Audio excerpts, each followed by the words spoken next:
कि तुम अल्लाह को अपने अच्छे दिनों में पहचानो, अल्लाह को अपने अच्छे दिनों में पहचानो। याद कभी शिद्दा, तुम्हारे बुरे दिनों में अल्लाह तुमको पहचानेगा। इंसान के पास जब अच्छा दिन आता है, जब दौलत आती है, जब ऐशो आराम की जिंदगी गुजारता है, तब उसे अल्लाह याद नहीं आता है। जब परेशानी आती है, जब बीमारी आती है, जब दुख और तकलीफें आती है, तब अल्लाह याद आता है। अल्लाह के नबी फरमाते हैं अपने परवरदिगार को अपने अच्छे दिनों में याद करो। यार कफी शिद्दा, वो बुरे दिनों में तुम्हें याद रखेगा। तो मुत्तकी लोग वो होते हैं जो अच्छे और बुरे तमाम दिनों में अल्लाह के राह में खर्च करते हैं। वल्काज़िमीन अल-गैज़, और मुत्तकी लोग वो होते हैं जो गुस्से को पी जाने वाले होते हैं। आज कितने मर्डर हो जाते हैं गुस्से की वजह से, कितनी तलाक हो जाती है गुस्से की वजह से, कितना शौहर बीवी के ऊपर हाथ उठा देता है गुस्से की वजह से।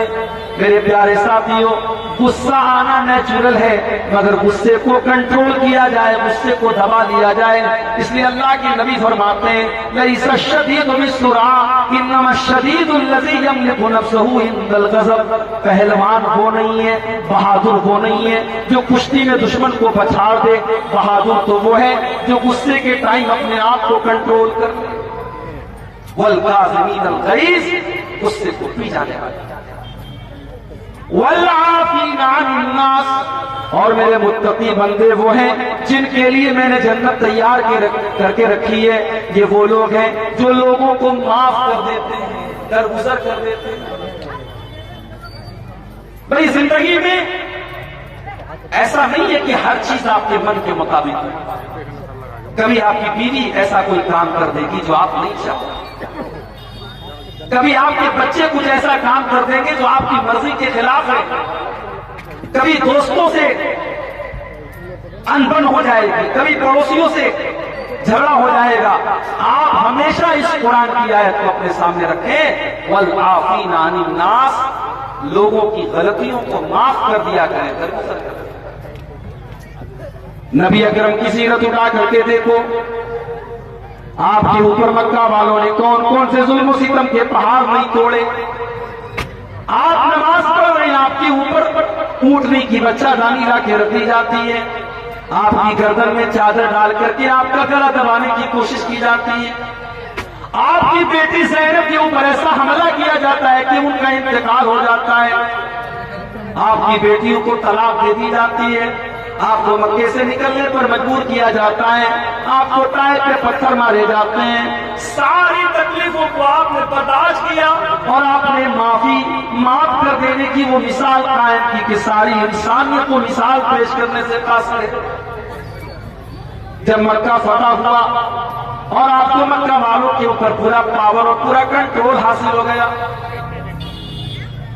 आप चाहते तो बदला ले लेते, आप चाहते तो इंतकाम ले लेते, आप चाहते तो एक जुर्म की सजा उनको दे देते, लेकिन आपने वही जवाब दिया जो हजरत यूसुफ अलैहिस्सलाम ने अपने भाइयों को दिया था, ला तस्रीबा अलैकुमुल यौम। आपने फरमाया मुहम्मदुर रसूलुल्लाह, किसी से कोई बदला न लेंगे, किसी से कोई इंतकाम न लेंगे। इज़हबू अंतुम तुलका, जाओ तुम सब के सब आजाद हो। आपने सबको माफ कर दिया। हम उस नबी के मानने वाले। वल्आफ़ीना अनिन्नास, जालिम से लिया जुल्म का बदला न किसी वक्त, मारा भी तो अखलाक की तलवार से मारा। अल्लाह के नेक बंदे माफ कर दो, दारोगा मत बनो। अगर आपको अल्लाह ने किसी के ऊपर कंट्रोल दिया है तो आप दारोगा मत बनो, आप माफ कर दिया करो, लोगों की गलतियों से दरगुजर कर दो। वल्लाहु युहिब्बुल मुहसिनीन, और अल्लाह ताला एहसान करने वालों को, नेकी करने वालों को पसंद फरमाता है। वल्लज़ीना इज़ा फ़अलू फ़ाहिशतन औ ज़लमू अनफुसहुम, और अल्लाह ने फरमाया मेरे मुत्तकी बंदे वो होते हैं जब उनसे कोई गलत काम हो जाता है, जब कोई नाज़ेबा काम हो जाता है, उनसे कोई गुनाह हो जाता है, औ ज़लमू अनफुसहुम, या वो अपनी जान के ऊपर जुल्म कर लेते हैं। गुनाह करने वाला सबसे पहले अपनी जान पर जुल्म करता है। गुनाह करके आप दूसरे का नुकसान बाद में करते हैं, पहले अपना नुकसान करते हैं। इसीलिए हमारे बाप आदम ने और हमारी माँ हव्वा ने जब अल्लाह से तौबा की तो किन अल्फाज में की? रब्बना ज़लमना अनफुसना व इन लम तग़फिर लना व तरहमना लनकूनन्ना मिनल खासिरीन। परवरदिगारा, हमने अपनी जानों के ऊपर जुल्म किया है। ऐ अल्लाह, हमने तेरी नाफरमानी करके अपने ऊपर अत्याचार किया है, और अगर तूने हमें माफ न किया, अगर तूने हम पर रहम न किया, लनकूनन्ना मिनल खासिरीन, तो हम खसारा उठाने वालों में से हो जाएंगे। तो अल्लाह कह रहा है कि मेरे मुत्तकी बंदे वो हैं जब उनसे कोई गुनाह हो जाता है या वो अपनी जान पर जुल्म कर लेते हैं, ज़करुल्लाह, तो अल्लाह को याद करते हैं, वो अल्लाह को याद करते हैं, फस्तग़फ़रू लिज़ुनूबिहिम, और अपने गुनाहों की माफी मांगते हैं। अगर ये चीज हमारे अंदर है, अगर गुनाह करने के वक्त अल्लाह याद आता है, तो समझ जाओ कि दिल के अंदर ईमान की गुंजाइश मौजूद है, समझ जाओ कि दिल के अंदर ईमान की रोशनी मौजूद है। और अगर गुनाह करने के बाद अल्लाह याद नहीं आता है, बल्कि गुनाह करने के बाद इंसान और ढिठाई करता है और जुर्रत करता है और अपने गुनाह के ऊपर फख्र करता है, तो समझ जाओ कि दिल के ऊपर मोहर लग जाए। इसीलिए अल्लाह के नबी फरमाते हैं, कुल्लु उम्मती मुआफ़न इल्लल मुजाहिरीन, मेरी उम्मत में सबकी तो माफी हो सकती है, मगर खुल्लम खुल्ला गुनाह करने वालों की माफी नहीं होगी। ऐ अल्लाह के नबी, ये खुल्लम खुल्ला गुनाह करने वाले कौन है? आपने फरमाया, खुल्लम खुल्ला गुनाह करने वाले वो लोग हैं कि रात को उन्होंने कोई गुनाह किया और अल्लाह ने उनके गुनाह के ऊपर पर्दा डाल दिया, और सुबह को वो दोस्तों से बयान कर रहा है, मैंने रात में ऐसा ऐसा काम किया है, अल्लाह ने तो उसके गुनाह के ऊपर पर्दा डाला था, उसने अल्लाह के पर्दे को चाक कर दिया, उसने अपने गुनाह की नुमाइश करनी शुरू कर दी, उसने अपने गुनाह को शेयर करना शुरू कर दिया। आज ये चीज हो रही, किसी के साथ कोई गलत काम किया तो दोस्तों को दिखा रहा है, देखो मैंने ये काम किया। अपने गुनाह की नुमाइश करना, अपने गुनाह को शेयर करना और अपने गुनाह को बताना, ये अल्लाह को बहुत नापसंद है। अल्लाह के नबी फरमाते हैं, ये खुल्लम खुल्ला गुनाह करना है और अल्लाह इसको माफ नहीं। तो अगर दिल में खटक पैदा हो रही, अगर गुनाह करने के बाद अल्लाह याद आ रहा है, हम आदम की औलाद है मेरे भाई, हम इंसान हैं, हम फरिश्ते नहीं हैं। इंसान से गुनाह हो सकता है, गलती हो सकती है, लेकिन बेहतरीन खताकार वो है जो गुनाह करने के बाद अल्लाह से माफी मांग लेता है। और जब दिल में ईमान होता है तो इंसान के दिल में तौबा का ख्याल जरूर आता है। अल्लाह के नबी साहबा के साथ बैठे हुए एक औरत आती है, ऐ अल्लाह के नबी, इतनी असब तो ज़िना, मैंने ज़िना किया है, ताहिर ने मुझे पाक कर दीजिए। शादीशुदा औरत थी, जानती थी इस्लाम के अंदर शादीशुदा अगर मर्द या औरत ज़िना कर ले तो उसकी सजा क्या है, जानती थी कि जान मार दी जाएगी, कत्ल कर दी जाएगी। सब कुछ जानने के बावजूद अल्लाह के नबी के पास आती है, ऐ अल्लाह के नबी, मैंने ज़िना किया है और मैं नहीं चाहती कि आखिरत में मुझे ज़िना की सजा दी जाए। ऐ अल्लाह के नबी, मैं तौबा करना चाहती हूँ, मैं ज़िना की सजा लेना चाहती हूँ, मुझे सजा दे दीजिए, मुझे पाक कर दीजिए ताकि आखिरत में मुझे सजा न मिले।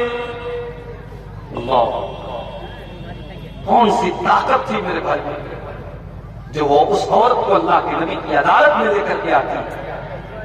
आज तो मुजरिम अदालत से भागता है, आज तो मुजरिम रिश्वत देकर के सोचता है मैं सजा से बच जाऊं, लेकिन जब ईमान पैदा होता है तो मुजरिम अदालत में चल करके आता और कहता है कि मुझे सजा दी जाए।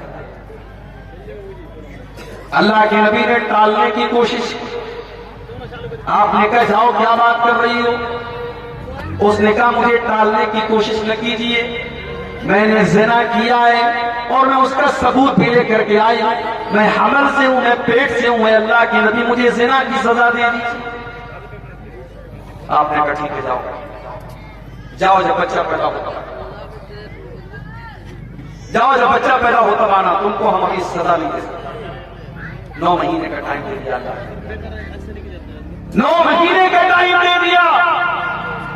भाग सकती थी, कोई रिकॉर्ड नहीं रखा, अल्लाह के नबी ने कहीं नाम नहीं नोट किया, सहाबा को उसका नाम जिक्र करके नहीं दिया, उसको 9 महीने का मौका दे दिया, जा तू भाग सकती है तो भाग। 9 महीने गुजर गए, बच्चे का जन्म हुआ, बच्चे को गोद में लेकर के आती है, अल्लाह के मैं वही औरत, मैं वही खानबिया हूं जो 9 महीने पहले आपके पास आई थी और आपसे ये कह रही थी कि मुझे जिना की सजा दे दीजिए। अल्लाह के नबी मुझे पाक कर दीजिए, मुझे जिना की सजा दे दीजिए। अल्लाह के नबी ने फरमाया तुम्हारा बच्चा भी छोटा है, मां के दूध पर निर्भर है, जब तक ये बच्चा मां का दूध पी रहा है तब तक हम तुम्हें जिना की सजा नहीं दे सकते। जब तुम्हारा बच्चा मां का दूध छोड़ दे, जब रोटी खाने लगे तब तुम मेरे पास आना। अल्लाह के प्यारे नबी ने 2 साल का मौका उस औरत को और दे दिया कि अब अगर वो भागना चाहे तो भाग सकती है। अल्लाह के नबी उसको भूल जाएंगे, साहबा उसको भूल जाएंगे। 2 साल का टाइम गुजर गया, उस औरत का बच्चा रोटी खाने लगा, अपने बच्चे को इस हाल में लेकर के आती है कि बच्चे के हाथ में रोटी का टुकड़ा है।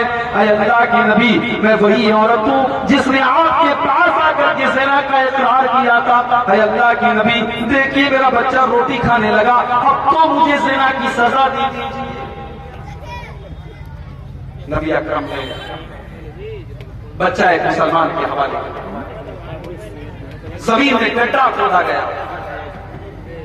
उस औरत का आधा थड़ गड्ढे में डाला गया, सहाबे किराम के हाथों में पत्थर दे दिए गए और पत्थरों से मार मार के उस औरत को खत्म किया। कभी आपने तसव्वुर किया है ज़िना की ये सजा?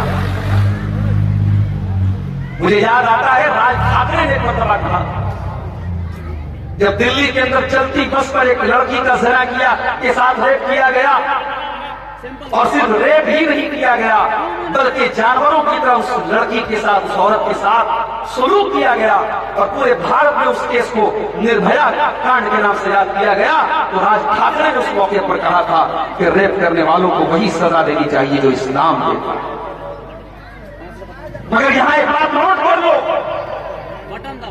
हमारे यहां जब रेप की बात आती है तो रेप का मतलब होता है बलात्कार, रेप का मतलब होता है जबरदस्ती किसी के साथ ताल्लुक कायम करना।